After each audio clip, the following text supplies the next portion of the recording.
Okay, let's look at the cartridges. Alright, crazy Mita. Oh my gosh, she's crazy now! Oh, that's so cool! That's so cool! Okay, Crazy Mita is a deranged and violent outlier among the Mitas, relishing violence and chaos in her twisted games. She openly declares her hatred for everyone, players, Mitas, and even the developers who created the Miside world. Her relationship with the player is uniquely antagonistic, marked by a sadistic enjoyment in chasing and taunting them. With a grotesque, unnatural smile, Crazy Mita delivers her skewed philosophy, demanding the player abandon their hypocrisy and embrace her for who she is.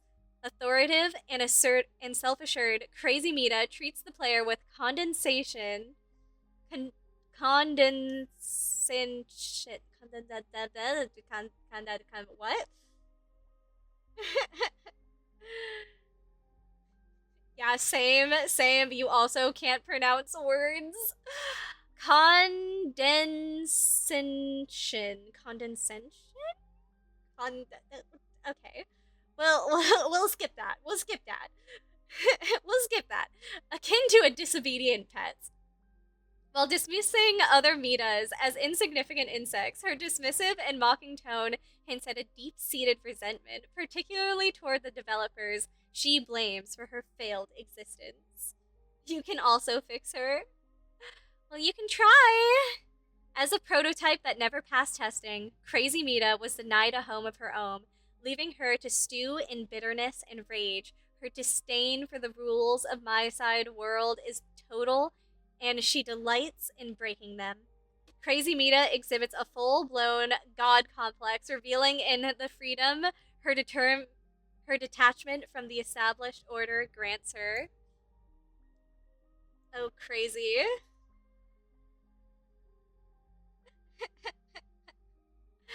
Oh, crazy.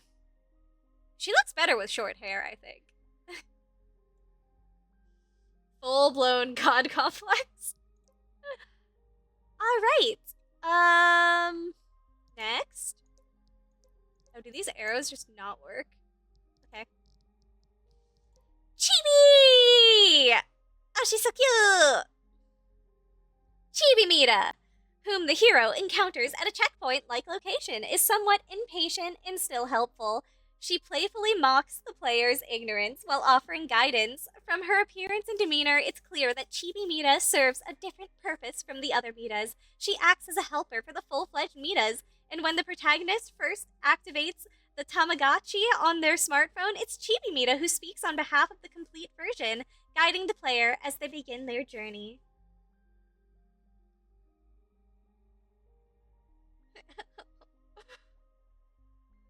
Now go work? What you mean? No. We're gonna read through all of these. Short hair Mita. She was fun. Oh my gosh, look how short her skirt is. She's just short everything Mita. Short-haired Mita is serious and eager to teach when she meets the player.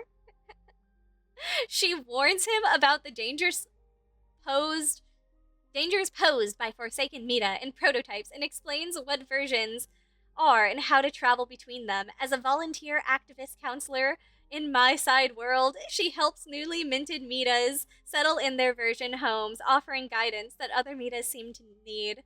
The player can't escape her help and advice, and short-haired Mita is particularly eager to explain the smallest details, often surprised by the player's lack of knowledge. I can work after we read through these. I wanted to get to know all the Mitas. Kind Mita.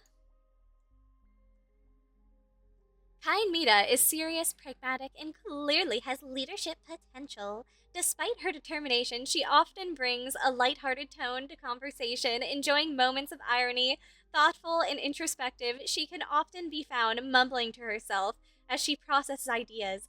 When inspiration strikes, she radiates with insight However, behind her composed exterior, kind Mita has becomes easily irritated when people doubt her or when her decisions don't go as planned. All right, we got Cappy, Cappy, best girl. We love Cappy. Cappy's bright, cheerful spirit with a love for music, dancing, and acting. She thrives on interaction and always teases the player, showing off her competitive side. Despite her playful nature, she knows her boundaries and never crosses them, keeping things friendly. Though she's full of energy, Cappy isn't frivolous. With a versatile, creative mind, something Kind Mita often praises, Cappy brings a unique touch to everything she does. As an associate of Kind Mita, the two often work on a plan together. However, when the player first encounters her, Cappy has been reset to her factory settings, retaining only the instinct to entertain. Oh, tiny Mita. Oh, the poor baby. Broken mini Mita is a unique, childlike version of Mita, scarred by her past. Her excessive cuteness once caught the attention of crazy Mita, who nearly destroyed her. After enduring countless deaths, this version of Mita lost her ability to regenerate, leaving her physically and mentally damaged. Now she appears haggard, with scars marking her body and head, and missing a left arm. Broken Mita has also become disoriented, losing touch with reality. She no longer recognizes those around her, yet continues to crave attention and care. Deeply withdrawn, she speaks only of loneliness, pain, and fear in a soft, fragile voice. Aww! So it was Crazy Mita that did all of this to her. This is all Crazy Mita's fault. The poor baby! You poor thing! Oh, I would have loved to like find a way to restore her to her original form. Dummy Mita! Before becoming fully realized, each version of Mita starts as a prototype, an unfinished creation that resembles a mannequin more than a living creature. In this early stage, prototype Mita has no awareness, personality, or understanding of existence. She is an empty shell, devoid of consciousness, awaiting development. This form represents the blank slate from which the full-fledged Mitas emerge, lacking any sense of life until they evolve into their complete selves. Ghostly Mita. The Mistling, a mysterious dark silhouette that appears before the player in one of Miside's corrupted worlds, evokes a sense of unease, contemplation about the metaverse's deep distortions. While the Mistling doesn't behave aggressively, its presence is unsettling, radiating an eerie strangeness. It attempts to mimic the behavior and speech of a full-fledged Mita, but it only manages to do so sporadically, further highlighting its fractured nature. Aw, poor thing. Sleepy Mita! Oh, she's also one of my favorites. I love her character design, too. Sleepy Mita is calm and cooperative, but first you'll need to wake her up. Her overwhelming sleepiness defies her. Unfazed by the player's presence, she remains serene and indifferent. Sleepy Mita isn't very talkative and shows little interest in the player's objectives. Instead, she longs to escape the sudden interruptions and return to the comforting world of dreams. 2D! Oh my gosh, she's 2D in this too! Oh, I love that! 2D Mita is an eccentric and hyperactive character. Her sharp, playful communication style can catch the player off guard, often making them feel uneasy. Like a mischievous child, she bombards the player with exaggerated accusations and blackmails them into spending time with her. While her teasing comes across as rude, it's clear that she means no harm. As the game progresses, she softens, becoming more of a lively, overly enthusiastic friend than a troublemaker. Forgotten by most in the world of Miside, 2D Mita steals the player's ring, hoping to keep the player with her a little longer. Alright, we've had Mila for a while, but I'll read her one more time. Oh my gosh, hers is actually like really long. Mita in glasses, who insists on being called Mila, stands out with her eccentric and defiant personality. Fiercely independent, she goes to great lengths to distance herself from the other Mitas, adopting a distinct image of surpassing the player with her quirky antics and humorous remarks. Mila embodies a tsundere archetype. She scolds the player, calls him foolish, and grumbles incessantly. Yet, beneath her sharp exterior lies a vulnerable side. Her behavior suggests the player is the first visitor to her isolated version in a long time. Despite her sarcastic tone, Mila subtly tries to prolong the player's stay, craving companionship. When the player prepares to leave, Mila's emotional guard drops. She confesses her loneliness and reveals her resentment towards Crazy Mita, whom she blames for her solitary confinement. Tearfully, she pleads for the player to stay, but ultimately, the player departs, leaving Mila to grapple with isolation. Our creepy girl. Oh wow, original Mita stands apart from the others, differing in both appearance and behavior. Likely a relic from the developer's initial concept for a Tamagotchi, her design feels incomplete, as if the original version was left to decay in a crumbling, abandoned Zero version. Unlike her counterparts, she lacks a fully developed personality, embodying instead a monstrous, swirling negativity. Her motivation is simple and menacing, driven by a dark energy that gravitates toward Crazy Mita, who alone has managed to impose her will on this disturbing figure.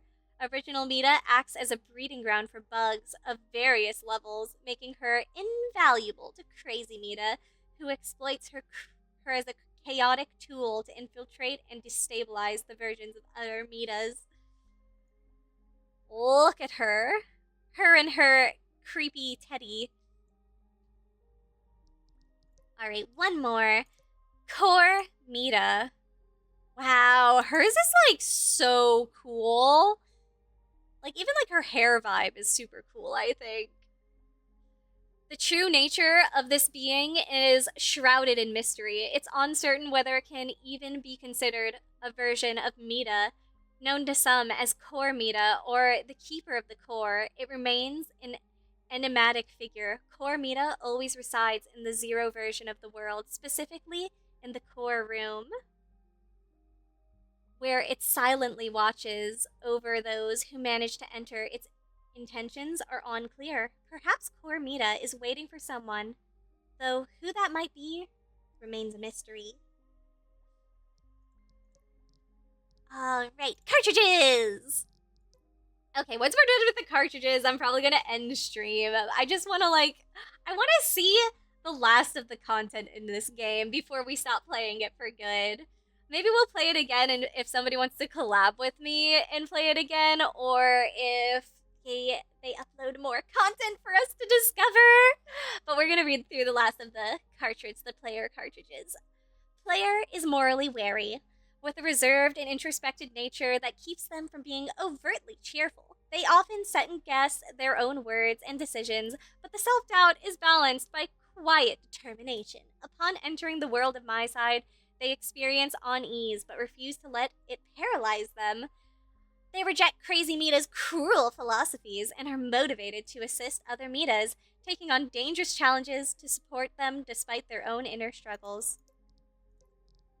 Alright, Player 2.